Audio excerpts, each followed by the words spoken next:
जरूरी सूचना है आप सभी स्टूडेंट्स के लिए। स्टडी फॉर सिविल सर्विसेज का Android app Google play store में आ चुका है, उसको प्लीज तुरंत इंस्टॉल कर लीजिए। और अगर आप स्टडी फॉर सिविल सर्विसेज के सिर्फ ऐप से कोई भी कोर्स, कोई भी पीडीएफ परचेज करते हैं, तो उसमें अप्लाई कूपन, अगर आप ज्ञान सर जो है आप उसमें अप्लाई करते हैं, ये कूपन कोड है, तो उसमें 20% फीस तुरंत माफ हो जाएगी, मतलब 20% डिस्काउंट तुरंत उसमें लग जाए। नमस्कार दोस्तों इकोनॉमी के एक और वीडियो में आपका स्वागत है। आज इकोनॉमी की थर्ड क्लास होगी। तो इकोनॉमी के हम लोग मोस्ट इंपॉर्टेंट जो स्टैटिक क्वेश्चंस है उसको देख रहे हैं। इसके बाद आपको जैसे बजट है यूपी का, उसको यूनियन बजट है उसको, इसको करते रहेंगे और करंट अफेयर जो कर रहे होंगे सारे क्वेश्चन आपके सही हो जाएंगे। ठीक है, तो प्लीज़ इसको करिए अच्छे से। चलिए, तो आज का क्वेश्चन शुरू होगा। क्वेश्चन नंबर 76 से प्लेलिस्ट बनी हुई है, अगर नहीं देखें इससे पहले के तो पहले के भी देख लीजिए। कह रहा, who was the chairman of national income committee formed in 1949। 1949 में राष्ट्रीय समिति के अध्यक्ष कौन थे भाई? गैडगिल, नटराजन, वीके राव या पीसी महानुलोबिस? तो ये थे कौन? पीसी महानुलोबिस। ठीक है, अगला प्रश्न देखते हैं। अगला क्या कह रहे हैं? भारतीय अर्थव्यवस्था के उदारीकरण का अग्रदूत किसे कहा जाता है ना? Who is the pioneer of liberalisation of Indian economy? तो काफ़ी आसान सवाल है ये। 1991 में जो एलपीजी रिफॉर्म नहीं आया था, लिबरलाइजेशन, प्राइवेटाइजेशन, ग्लोबलाइजेशन, इसका जनक मनमोहन सिंह जी को माना जाता है भाई। ठीक है, 78 देख लेते हैं। निम्नलिखित में से कौन सी एफडीआई और एफआईआई से संबंधित समिति है?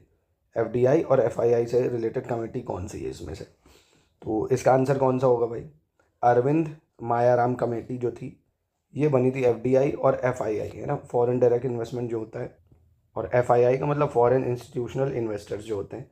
ठीक है, तो इसका ऑप्शन ए बिल्कुल ठीक हो जाएगा। 79 देख लेते हैं।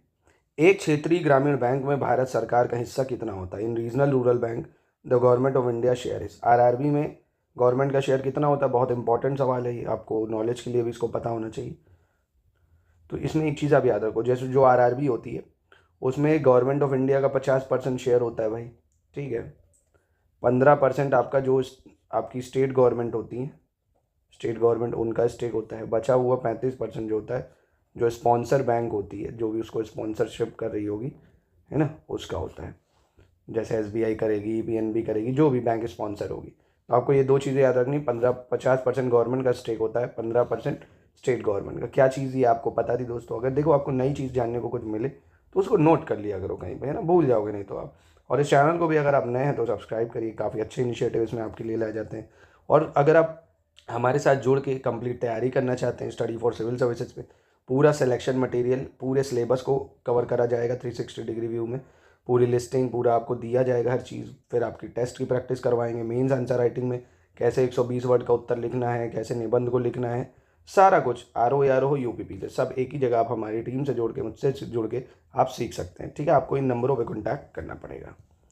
तो क्वेश्चन नंबर अगला देखते हैं दोस्तों। तो इसमें तो आंसर क्लियर है ना, आपको 50% हो गया। अगर स्टेट का पूछता तो 15% बता देते, बैंक का पूछता तो 35% बता देते। चलो क्वेश्चन नंबर 80 देख लेते हैं। 80 में कह रहा है, which one of the following is another indicator of economic growth? निम्न में से कौन सा एक आर्थिक वृद्धि का अन्य सूचक है? GDP at current price, GDP constant price, GNP at constant price या जीएनपी करंट प्राइस? तो इसका सही आंसर क्या होगा? देखिए, आर्थिक वृद्धि का अन्य सूचक मानते हैं हम जो कांस्टेंट प्राइस पे होता है, जीडीपी। ठीक है, कांस्टेंट प्राइस। और जीडीपी कैलकुलेशन के लिए हम लोग कौन से प्राइस पे बेस ईयर ले रखा है हम लोगों ने? तो 2011-12 का बेस ईयर लेते हैं, ये भी याद रखिएगा। ठीक है, चलिए अगला पढ़ते हैं हम लोग। भारत में राज्य योजनाओं के लिए केंद्रीय सहायता के आवंटन के निर्धारण के लिए गैडगिल फार्मूला किस योजना में आया? तो गैडगिल फार्मूला कब आया? ये इससे पहला के भी प्रश्न में हम लोगों ने करा था, 4th 5 ईयर प्लान में गैडगिल फार्मूला आया था। और इसका टाइम पीरियड क्या था भाई? 1969 से 74। ठीक है, अगला है, which 5 year plan is called Gadgil plan? तो अभी देखो बता दिया ना, ये काफ़ी महत्वपूर्ण है, इसको आप अवॉइड मत करिएगा। गैडगिल प्लान जो है चौथे 5 ईयर प्लान को कहा जाता है। ठीक है, आगे बढ़ते हैं हम लोग। पर नहीं, एक सेकेंड, यहाँ पे एक कन्फ्यूजन आपको हो गई, मेरे को भी जैसे हो गई, हो जाएगी। गैडगिल प्लान अगर पूछे कब आया था तो वो आया था 3rd 5 ईयर प्लान में। एक चीज़ याद रखना, गैडगिल प्लान पूछेगा तो उसको इंट्रोड्यूस 3rd 5 ईयर प्लान में करा था। पर उसके बेस पे जो हमने इंट्रोड्यूस करा था क्या? Central assistant for state plan, वो गैडगिल फार्मूले पे बेस चौथे 5 ईयर प्लान में करा था, है ना। तो जो भारत में राज्य योजनाओं के लिए केंद्रीय सहायता का आवंटन करा गया वो इस फार्मूले पे बेस हुआ, और ये फार्मूला आया था कब? 3rd 5 ईयर प्लान में। ठीक है, और इसके बेस पे जो आवंटन करा गया वो चौथे 5 ईयर प्लान में करा गया। तो इन दोनों से आपको कंफ्यूज नहीं होना है, इसका 4th है और इसका 3rd 5 ईयर प्लान। ठीक है, कभी कभी कंफ्यूजन हो जाती है। अगला देखते हैं। कह रहे हैं in 1955 the village and small industry committee also known as dash looked into possibility of using small scale industries to promote rural development. मतलब ग्राम और लघु उद्योग समिति, जिसे डैश भी कहा जाता है, ने ग्रामीण विकास को बढ़ावा देने के लिए लघु उद्योगों के उपयोग की संभावना पर ध्यान दिया था। तो कौन सी कमेटी है? इसका सही उत्तर क्या होना चाहिए? कार्वे कमेटी। कौन सी? कार्वे समिति। चलिए आगे देखते हैं हम लोग। अगला प्रश्न 84 क्या कह रहे हैं? निम्न में से कौन सा तत्व किसी साधारण अर्थव्यवस्था में आय के चक्रीय प्रवाह में शामिल नहीं है? Which of the following element is not involve in the circular flow of income in normal economy? Goods and service, factor payment, expenses या डेप्रिसिएशन? तो आई होप आप बता सकते हो। इसका आंसर बहुत ही आसान है, मूल लिहाज या डेप्रिसिएशन। वो थोड़ी इसमें जुड़ेगा। अब कोई चीज़ आपने खरीदी है ना, फिर उसको बेची आपने। अब मान लीजिए आपने 1 लाख की खरीदी, अब फ़ोन है उसका 1 लाख का खरीदा आईफोन, अब वो बिकेगा 70,000 का, तो ये 30,000 का लॉस हुआ, ये इकोनॉमी में थोड़ी जुड़ेगा ना, डेप्रिसिएशन नहीं जुड़ता है। अगला है शुद्ध राष्ट्रीय उत्पादन की गणना डैश से मूल्यह्रास घटाकर की जाती है? Net national product can be calculated by subtracting depreciation from. तो एनएनपी को कैसे निकालोगे आप? क्या माइनस करना पड़ता है? जीएनपी को, है ना। मतलब एनएनपी अगर आपको निकालना है ऐसे, तो आप क्या कर दोगे भाई? जीएनपी जो है ग्रॉस नेशनल प्रोडक्ट, उसमें डेप्रिसिएशन हटा दो भाई। डेप्रिसिएशन मतलब जो नुकसान हुआ है वो हटा दीजिए आप। 86 देखते हैं। कह रहा है निम्नलिखित में से कौन सा मुख्य रूप से पूर्वी यूरोप, पश्चिमी एशिया और मध्य एशिया में स्थित सोवियत के बाद के राज्यों का एक आर्थिक संघ है? Which of the following is primarily an economic union of the post Soviet states located on eastern Europe, western Asia and central Asia? तो बहुत ही आसान है इसका। क्या हो जाएगा? यूरेशियन इकोनॉमिक यूनियन या यूरेशियन आर्थिक संघ। अगला सवाल देखते हैं। Digital India corporation is not for profit company set up by. Digital India corporation एक गैर लाभकारी कंपनी है जिसकी स्थापना डैश के द्वारा की गई थी। तो किसके द्वारा इसकी स्थापना करी गई थी? Ministry of electronics and information technology. ठीक है, ministry of electronics and information technology. चलिए अगला देखते हैं। कह रहा है संकल्प से सिद्धि योजना वॉज लॉन्च बाय। संकल्प से सिद्धि योजना किसके द्वारा शुरू की गई थी? तो ये योजना किसने शुरू करी थी भाई? Tribal cooperative marketing federation of India के द्वारा। ठीक है, ये योजना किसने शुरू करी थी? याद कर लो आप, tribal cooperative marketing federation of India. अगला सवाल देखते हैं। When was the digital single market strategy adopted by European union? यूरोपीय संघ द्वारा डिजिटल सिंगल मार्केट स्ट्रेटजी को कब अपनाया गया था भाई? यूरोपीय संघ द्वारा डिजिटल सिंगल मार्केट स्ट्रेटजी। तो डायरेक्ट सिंपल सवाल, स्टैटिक का मई 2005 में। ठीक है। Ramp program is related to. Ramp program किससे संबंधित है? इसका सही उत्तर क्या हो जाएगा? रैम्प प्रोग्राम शुरू करा गया था एमएसएमईज को बढ़ावा देने के लिए। एमएसएमईज है ना, मीडियम स्मॉल, मतलब micro small and medium enterprises, है ना, उनके बढ़ावे देने के लिए। अगला प्रश्न कह रहा था the concept of MSP was given by which committee? न्यूनतम समर्थन मूल्य की अवधारणा किस समिति द्वारा दी गई थी? इसका सही उत्तर क्या हो जाएगा? इसको अब याद रखना, काफ़ी न्यूज़ में भी बना हुआ है। एमएसपी लक्ष्मीकांत झा कमेटी ने इसको समर्थन दिया था। लक्ष्मीकांत झा समिति, है ना, याद रखिएगा इसको। When was the gender budget introduce for the first time? Gender budget समझे, जैसे महिलाओं के लिए अलग से ये सब, है ना, जेंडर बेस्ड बजट कब आया? तो 2004, 5, 5, 6, 7, 8, 9, 10। तो इसकी शुरुआत सबसे पहले जेंडर बजट की करी थी 2005-06 में। जेंडर बेस्ड बजट सबसे पहले कब आया था? 2005-06 में। अगला सवाल देखते हैं। Inclusive development index is release by which of the following? समावेशी विकास सूचकांक निम्नलिखित में से किसके द्वारा जारी किया जाता है भाई? तो इंक्लूसिव डेवलपमेंट इंडेक्स रिलीज करता है वर्ल्ड इकोनॉमिक फोरम। कौन करता है? वर्ल्ड इकोनॉमिक फोरम करता है। अगला है which of the following body conduct quarterly employment survey? कौन सा निकाय तिमाही रोजगार सर्वेक्षण करता है? तो इसका सही उत्तर क्या हो जाएगा? Labour bureau. क्या हो जाएगा? Labour bureau. ठीक है, याद रखिएगा, क्वार्टरली एम्प्लॉयमेंट सर्वे कौन करता है? लेबर ब्यूरो करता है। 95 में देखते हैं। हाल ही में स्विफ्ट निम्नलिखित में से किस संदर्भ में समाचार में रहा है? Recently Swift has been in news. अब ये स्विफ्ट क्या वो कार वाला है? तो नहीं, स्विफ्ट मतलब बैंकिंग का सिस्टम है ये। इसका फुल फॉर्म क्या था? Society for world wide inter bank financial telecommunication, है ना। तो ये कुछ न्यूज़ में बना हुआ था, इसलिए था। अगला देखते हैं। कह रहा the financial stability board which looks after global financial stability is associated with which of the following organization? वित्तीय स्थिरता बोर्ड जो वैश्विक वित्तीय स्थिरता को देखता है निम्नलिखित में से किस संगठन के साथ संबद्ध है? तो इसका सही उत्तर क्या होना चाहिए? G20 की बात करता है। किसकी? G20 की। इसके बाद है कह रहा fiat money is related to which of the following? Fiat money निम्नलिखित में से किससे संबंधित है भाई? यह सरकार द्वारा जारी मुद्रा है, यह केंद्रीय बैंकों को अर्थव्यवस्था पर अधिक नियंत्रण प्रदान करती है, यह सोने जैसी कमोडिटी द्वारा समर्थित नहीं है, या तीनों? सही उत्तर इसका क्या हो जाएगा? तीनों ही बिल्कुल सही ऑप्शन है। ये गवर्नमेंट इशू करती है, पहली चीज़ है ना, कंट्रोल देती है इकोनॉमी पे सेंट्रल बैंक की। जो नोट आप यूज़ करते हो फिएट मनी है ना, और it is not back by commodity like gold, ये भी बिल्कुल सही हो जाएगा। अगला, जीडीपी के आधार वर्ष के चयन के संदर्भ में कौन सा कथन सत्य है? विच statement is true regarding the section of base year GDP? तो इसका सही उत्तर हो जाएगा क्या भाई? समानता आधार वर्ष में परिवर्तन से देश के जीडीपी के आकार भी सीमांत वृद्धि होती है। आधार वर्ष की कीमतें स्थिर मानी जाती हैं, तो दोनों स्टेटमेंट इसकी सही हो जाए। ठीक है। 99 कह रहा है silver economy is related to which of the following? Silver economy निम्नलिखित में से किससे संबंधित है? चिल्ड्रन, ट्रांसजेंडर, यूथ या एल्डरली? तो इसका सही उत्तर क्या हो जाएगा? एल्डरली या बुजुर्गों से। 100 कह रहा है which of the following are indicators of global multi dimensional poverty index? निम्नलिखित में से कौन वैश्विक बहुआयामी गरीबी सूचकांक का संकेतक है? तो इसका सही उत्तर क्या हो जाएगा? एक तो न्यूट्रिशन भी, electricity, clean drinking, child mortality और स्कूल अटेंडेंस। तो इसका सही उत्तर क्या हो जाना चाहिए? तो ये पांचों इंडिकेटर बिल्कुल सही है ना, जीएमटी मतलब GMP, global multi dimensional poverty indicators, ये सारे ही हो जाएंगे। अगला देखते हैं, कह रहा है with which of the following country group India does not have free trade agreement? निम्नलिखित में से किस देश समूह के साथ भारत का मुक्त व्यापार समझौता नहीं है? अमेरिका, श्रीलंका, थाईलैंड या आसियान के साथ?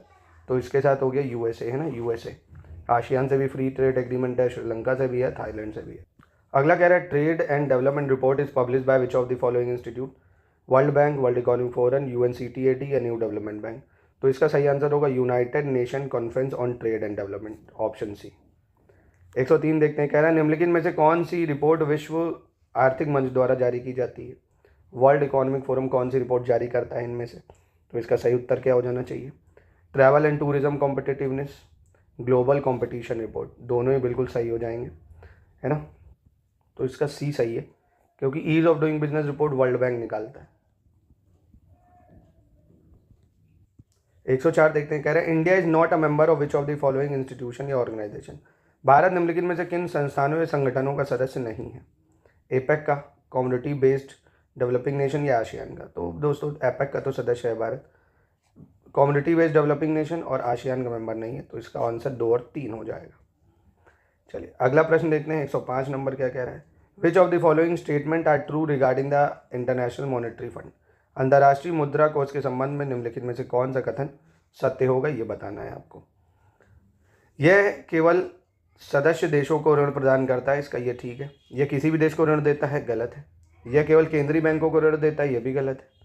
और यह केवल अविकसित देशों को ऋण देता है, यह भी गलत है। यह सिर्फ किसको देता है भाई? IMF, loan only to the member countries. और 191 देश इसके मेंबर हैं, है ना, 191। और इसका हेडक्वार्टर कहाँ है भाई? वॉशिंगटन डीसी में, है ना, वॉशिंगटन डीसी जो यूएसए में। अगला प्रश्न देखते हैं, India bilateral trade with which of the following country is not a deficit position? निम्नलिखित देशों में से किस देश के साथ भारत का द्विपक्षीय व्यापार घाटे की स्थिति में नहीं है? सऊदी अरब, स्विट्जरलैंड, अमेरिका या चीन? तो इसका सही उत्तर क्या होगा भाई? इसका सही उत्तर हो जाएगा अमेरिका। ठीक है, क्या हो जाएगा? अमेरिका। करंट का रहता है ये सवाल, तो करंट में आता है, उससे कवर हो सकता है। 107 कह रहा है विच statement is true regarding shadow banking? Shadow banking के संदर्भ में कौन सा कथन सत्य होगा, ये बताना है। These are non bank financial intermediary institution, मतलब ये गैर बैंक वित्तीय मध्यवर्ती संस्थान होते हैं। ये पारंपरिक बैंकिंग क्रियाकलाप को नहीं करते हैं। They do not perform traditional banking activity. तो इसका सही उत्तर क्या हो जाना चाहिए भाई? इसका सही उत्तर होगा सिर्फ ए, है ना, कि ये गैर बैंक वित्तीय मध्यवर्ती संस्थान होते हैं। These are non bank financial intermediary. 108 देखते हैं, which statement is not true with respect to small finance bank? इनमें से कौन सा सही नहीं होगा? ये उधार दे सकते हैं, they are exempted from maintaining CRR SLR, इनको CRR और SLR को रखने से छूट होती है। इनकी स्थापना नचिकेत मोर समिति ने की थी, they were established on recommendation of Nachiket Mor committee. ये जमा स्वीकार कर सकते हैं, इट कैन एक्सेप्ट डिपॉजिट। तो इसका सही उत्तर क्या होगा? इसका सही उत्तर हो जाएगा B, they are exempted from maintaining CRR and SLR। 109 कह रहा है which of the following has started human capital project? निम्नलिखित में से किस निकाय ने मानव पूंजी परियोजना शुरू की है, ये आपको बताना है। WHO, UNDP, Bill and Melinda Gates Foundation या वर्ल्ड बैंक? तो ह्यूमन कैपिटल प्रोजेक्ट किसने शुरू करा है भाई? वर्ल्ड बैंक ने शुरू करा है। किसने शुरू करा है? वर्ल्ड बैंक ने। चलिए अगला प्रश्न देखते हैं। कह रहा Uday Kotak committee was constituted to make recommendation in respect of which of the following. Uday Kotak समिति का गठन निम्नलिखित में से किस संबंध में सिफारिश करने के लिए किया गया था भाई? बैंकिंग कम्युनिकेशन, कॉर्पोरेट प्रशासन, डेटा सुरक्षा या एल्गोरिथम ट्रेडिंग। तो इसका सही उत्तर क्या हो जाएगा? कोऑपरेटिव गवर्नेंस या कोऑपरेटिव प्रशासन। अब अगला कह रहा है निम्नलिखित में से किसे बढ़ते राजकोषीय घाटे के प्रत्यक्ष या अप्रत्यक्ष प्रभाव के रूप में कहा जा सकता है? Which of the following can be stated as a direct और indirect effect of rising physical deficit? Economic growth in short term, increase in market interest rate, diminishing effect या इन्फ्लेशन। तो ये थोड़ा आपको टफ लग रहा होगा। राजकोषीय घाटा जो है कब होगा भाई? ग्रोथ शॉर्ट टर्म के लिए हो, मार्केट जो है इंटरेस्ट रेट भी बढ़े और इन्फ्लेशन भी हो, तो ये सारे ही सही हो जाएंगे इसके। ठीक है, चलिए अगला प्रश्न पे आते हैं। निम्नलिखित में से कौन भारत के प्रत्यक्ष विदेशी निवेश में शामिल होगा? Included in foreign direct investment. इनमें से कौन एफडीआई में आता है भाई? ये आपको बताना होगा। Subsidiaries of foreign companies in India, majority of foreign equity holding in Indian companies, company in exclusively finance by foreign company. तो ये तीनों ही इसके सही हो जाएंगे। ठीक है, 113 देखते हैं। Which are the component of monetary policy in Indian economy. भारतीय अर्थव्यवस्था के संदर्भ में कौन सी मौद्रिक नीति का घटक है? बैंकिंग दर, खुला बाजार परिचालन या सार्वजनिक ऋण। तो मॉनेटरी पॉलिसी में क्या आता है? तो बैंकिंग रेट भी आता है, ओपन मार्केट ऑपरेशन आता है। पब्लिक डेट आता है क्या इसमें? पब्लिक डेट नहीं आता है। ठीक है, आपको याद रखना है, इसको इंपॉर्टेंट है। निम्नलिखित में से कौन से घटक ब्लू इकोनॉमी के अंतर्गत आते हैं भाई? ब्लू इकोनॉमी में कौन कौन आ जाता है? तो ब्लू इकोनॉमी में आपका सस्टेनेबल मरीन एनर्जी, सी टूरिज्म, फिशिंग और सी ट्रांसपोर्ट, चारों ही आ जाएंगे। अगला प्रश्न देखते हैं। अगला कह रहा है ई कुबेर के संदर्भ में कौन सा कथन सत्य होगा? Which statement is true about e Kuber? यह आरबीआई का कोर बैंकिंग समाधान है। It is the core banking solution of RBI. It was introduce in union budget 2009। दोनों या एक भी नहीं। तो इसका कौन सा सही होगा? यह आरबीआई का कोर बैंकिंग समाधान है ई कुबेर। ठीक है, पहला इसका ऑप्शन सही हो जाएगा। तो आज का वीडियो करते हैं यहीं समाप्त, और एक बार आप रिवीजन ज़रूर इसका कर लीजिए। जो भी वीडियो देखिए 2 बार देख लीजिए। जितने क्वेश्चन करे हैं एक बार देख लिया, एक बार फिर से इसको देखिए, तो आपके क्वेश्चंस पक्के हो जाएंगे। तरीका यही होता है, एक बार देखा दोबारा फिर देखा। वो कहते हैं ना, एक बार देखा है बार बार देखने की तमन्ना है। ऐसे ही करिए ना, चाहे वो कोई भी चीज़ हो। चलिए मिलते हैं नेक्स्ट वीडियो में दोस्तों।